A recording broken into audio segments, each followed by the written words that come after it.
jërëjëf mbokku téléspectateur ak internet yu Welcome TV di leen li gën a fës ci ëtt yëglekaay yi njëkkee ko ëtt yëglekaay boobee di l'Observateur di kat ci procédure de mise en accusation devant la haute cour de justice. Mansour Faye et Moustapha Diop vont ouvrir le bal. Révélation sur la procédure qui, sauf changement de calendrier, va démarrer cette semaine avec la convocation du bureau de l'Assemblée nationale. mu mel ne nag ëtt yëglekaay boobee dikkaat na ci li nga xamante ni mooy haute cour de justice boobee ñu fas yéene càmbar dossier ki nga xamante ni mooy Moustapha Diop ak Mansour Faye nekkoon fi ay ministre ñu leen di tudd nag ca alalu Covid 19 boobee. mu mel ne nag waa Assemblée nationale seen bureau bu moom dana réunir ngir càmbar ñaari dossiers yooyu xool nag nan leen ni atte foofee ca haute cour de justice. ba tey ma des ci ëtt yëglekaay boobee di l'Observateur. Arnaque à la tontine pour véhicule. La fille de Fatou Laobé arrêtée à la tête d'une tontine lancée sur les réseaux sociaux. La fille de Fatou Laobé avait convaincu des dizaines de femmes de verser chaque mois plus d'1 million de francs CFA pour obtenir un véhicule. Mais le rêve de volant va virer au cauchemar financier pour les adhérents. Donc c'est Ndiaye, la première des victimes, a porté plainte pour escroquerie portant sur 14 millions de francs CFA. En garde à vue à la brigade de recherche de la gendarmerie de Keur Massar. Elle sera déférée aujourd'hui devant le procureur après le tribunal de grande instance de Pikine Guédiawaye. kookee nag di doomu Fatou Laobé boobee moom nag yoon da koo teg loxo gannaaw nag ba ñu ko tuumalee ci ab tontine bu nga xamante ni da koo taxawaloon nag moom ay bokki jigéenam ngir nag ku ca teggi am oto te ku nekk nag daan na natt 1 million de francs CFA. waaye nag loolee moom daal di furax kenn xamul alal joojee fan la jaar ba sax ñu daal di koy porter plainte di ko toppee lu toll ci 15 millions de francs CFA yoo xamante ni da koo luubal. moom nag fi mu nekk ni yoon teg na ko loxo. ñu dem ci beneen ëttu yëglekaay. Walf Quotidien. Menace sur les libertés publiques, les mises en garde de la LD, les promesses de rupture ont été trahies, les institutions affaiblies, les fondements de notre démocratie méthodiquement sapés. mu mel ne nag waa LD dikkaat nañ ci taxawaayu réew mi ak liberté yi nga xamante ni nag ña ngi koy menacé gannaaw nag ba nga xamante ni premier ministre Ousmane Sonko yëkkati na woon ay kàddu foofee ci Assemblée nationale ne daal ñi fi nekk ci ay chroniqueur ak ñi nga xamante ni daal ay journaliste lan ñoom ñoo ne dana leen taxawu effacé leen nag ndax nag ñoom dafa jàpp ne nañuy waxee ci penc mi daal jàllu yoon. waaye nag waa LD ña ngay naqarlu loole di wax ne daal promesse bi nga xamante ni ñoom waa Pastef waxoon nañ ko askan wi ne dañuy indi rupture dafa mel ne nag loolee lépp daal furax daal di xel dem daal tàbbi géej ndax nag suñu démocratie fa mu nekk nii ma ngay bëgg a yànq gannaaw nag kàddu yi mu yëkkati moom premier ministre foofee ci Assemblée nationale. ñu dem ci beneen ëttu yëglekaay. Sud Quotidien. Le pape François Saint-Été, le monde perd un guide. mu mel ne nag tëglekaay boobee di Sud Quotidien dikkaat na ci génn àdduna kii di le pape François ma génn àdduna ci altine gi ñu weesu. moom nag kookee nga xamante ni daal mooy pape François ab pape bu ràññeeku ci àdduna wërngël këpp nekk nag njiital kull chrétien. moom nag moo génn àdduna ci altine gi ñu daal di génn. ñu dem ci beneen ëttu yëglekaay. Les Échos contentieux avec la Banque agricole au tribunal de commerce. Tous les comptes de Abdoulaye Sylla débloqués. Les juges ordonnent aussi le cautionnement de la saisie à 4 milliards de francs CFA. Ils ordonnent également l'exécution sur minute et avant enregistrement de la décision des pertes d'environ de 7 milliards de francs CFA causées à Ecotra compte non tenu du matériel roulant. Les employés de Ecotra n'écartent pas de saisir la justice pour les préjudices subi. mu mel nag kii di Abdoulaye Sylla di njiital Ecotra lañ ko doon toppee ne alal joojee da ko lubal. fi mu nekk nii nag yoon daal di na koy seetal ay comptam yoo ñu bloqué woon. fi mu nekk yoon wax na nag ñu daal di koy débloqué lu toll ci 4 milliards yu mu cautionné woon dañu ko koy delloo. waa Ecotra nag ñoom ña fay liggéeyee ña ngay wax ne daal danañ porter plainte ndax nag da leen a yàqal seen liggéey lu toll nag ci 7 milliards de francs CFA yu nga xamante ni daanaka daal perte nañ ko gannaaw nag ba ñu tuumalee kii di seen njiit di Abdoulaye Sylla seen liggéey daal di taxaw daal di bloqué. ñu dem ci beneen ëttu yëglekaay.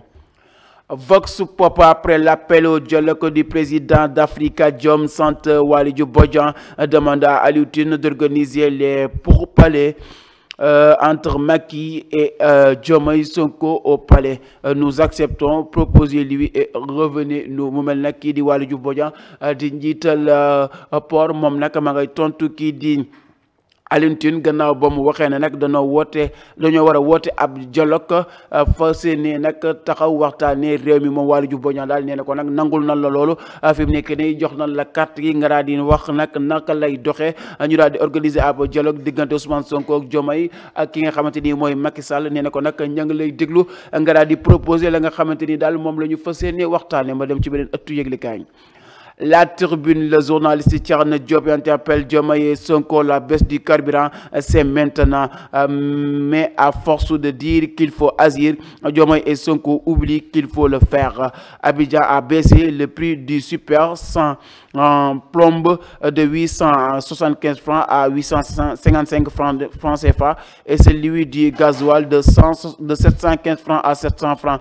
Le Burkina a emboîté le pas et nous. Mu mel ne nag Thierno Diop nekk journaliste foofee ci Sen TV ma ngay interpellé kii di Sonko ak Diomaye nag foog ñu daal di wàññi li nga xamante ni mooy njëgum carburant bi jëm ci wàllum essence ak gasoil ndax nag bu fekkee wàllum essence bi moom jóge na ci 875 francs dem ci 855 francs bu dee nag gasoil bi jóge na ci 715 francs dem ci 700 francs lii di Burkina ak Abidjan moom ñoom wàññi nan kon nag lu tee Sénégal di wàññi li nga xamante ni mooy njëgum essence bekk njëgum gasoil bi ma dem ci beneen ëttu yëglekaay.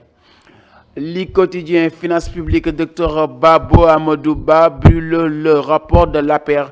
Ces partisans de Macky font dans la surenchère pour maquiller les vrais chiffres. Le texte est peuplé de contradictions et d'arguties. Ces gens-là ont tout faux et devaient raser le mur. Mu mel ne kii di Babo Amadou Ba daal rapport boobee nga xamante ni nag waa APR génn nañ ko di weddi rapport Cour des comptes boobee moom nee na nag ñi daal ci ay caaxaan la ñu nekk loolee ñu wax dara amu ca ñoom daal furax daal di xëddem seen rapport boobee daal boobu mu daal di tàbb géej ñoom war ñu woon a wax dara ñoom daal dañoo waroon a topp noppi ndax nag dañoo yàq réew mi te léeg-léeg ñu jëbal ci ab rapport loolee dara amu ca moom Amadou Ba Babo docteur moom moo wax loolee nga xam nag bu di ko defee ñu daal di dem ci beneen ëttu yëglekaay le point actu ziara général de Tivaouane le khalife général presse le retour aux valeurs islamiques.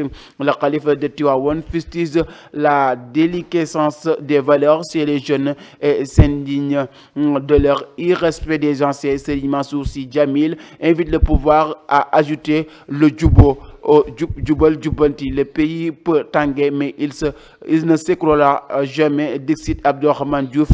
Il y a convergence de vues entre le pouvoir et le khalife général selon Abdourahmane Diouf. Mu mel nekk kii di khalife général des Mourides des Tidiane autant pour moi moom nag yëkkati na ay kaddu jëmale ko nag ci askan week gone yi na nga xamante ni daal noonu la ñu ñàkkee teggin jëm ci ñenn ñi nga xamante ni ñooy seeni kilifa ak yenn kaddu yi nga xamante ni ma ngay jib ci penc ba moom nag ma ngi koy naqarlu di xalif général des Tidiane wax ne nag war nañoo mën a woddaat kaddu yi fas yéene nag xoolaat taxawaay bi kii nag di Serigne Mansour Sy Djamil moom ma ngay woo pouvoir bi ca la ñu woote di jubal jubbanti ñu yokkaat ca nag lii di juboo maanaam boolewaat askan bi ñu daal di doon benn bañ a féewaloo te bañ a xaajaloo ndax Sénégal benn bopp la kenn mënu koo xaar ñaar bu dee docteur Abdourahmane Diouf moom nee na daal dëkk bi nag ak lu ñu mën a wax mën nañoo féewaloo waaye nag dëkk bi moom kenn mënu koo taal ñu daal di dem ci beneen ëttu yëglekaay.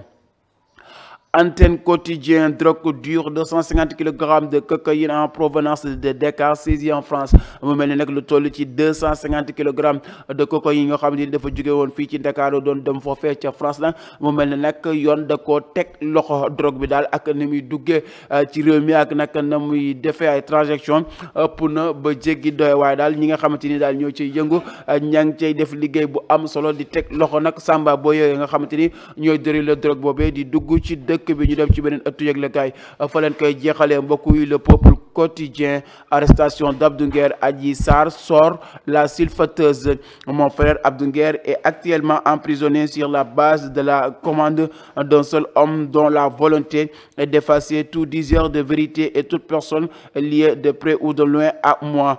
Abdou Nguer est devenu au Sénégal le symbole de la résistance face à l'effacement promis par un seul homme sûr de son pouvoir mais qui un jour tombera de haut. Mu mel ne nag kii di Adji Sarr daal gannaaw nag ba ñu tegee loxo kii di Abdou Nguer moom nag def na ab bataaxal daal di koy xamle wax ne nag ki nga xamante ni daal mooy Abdou Nguer yoon teg na ko loxo waaye ki ko teg loxo du kenn ku dul Ousmane Sonko mi nga xamante ni daal moom képp ku nga xamante ni jug na ngir wax dëgg wala tamit képp ku takk ci man mi di Adji Sarr daal mu jëm laa faagaagal. Moom nag fi mu nekk nii kii di Abdou Nguer daal fi mu nekk nii mooy le symbole de la vérité, moom la askan wi di déglu di ko bàyyi xel. Moom Adji Sarr daal ci ay kàddoom nee na ki nga xamante ni nag mooy Abdou Nguer ak lu kii Ousmane Sonko mën a def bu fekkee ne nag day utiliser doole loolu lépp daal ëllëg si biir moom dana ko gis moom kooku nga xamante ni mooy Ousmane Sonko. Yooyu kàddu la jibal moom Adji Sarr ci ëttu yëglekaay boobee di le peuple quotidien. Mbokk yi léegi fi ko doon fës ci ëttu yëglekaay fii ci Welcome TV di leen ko doon yegge ki nekkoon ci waxukaay bi di Cheikh Goumbala ka nekkoon ci régie ba def liggéey bi ba mu yemb di soxna Mama di leen jaajëfal jox leen dig daje ëllëg ci yenn ëttu yëglekaay yi gën a fës fii ci Welcome TV jërë ngeen jëf.